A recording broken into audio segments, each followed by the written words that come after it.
হিসেবে বিরাট মন্দার পর্বত এবং তরী হিসেবে নাগরাজ বাসুকীর সাহায্য নেওয়া হয়।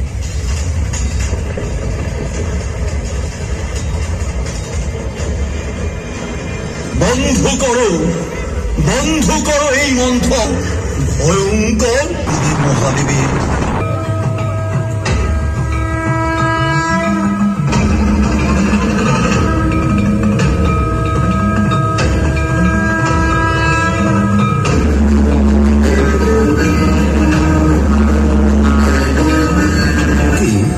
আরো মূল্যবান রত্ন বের হয়।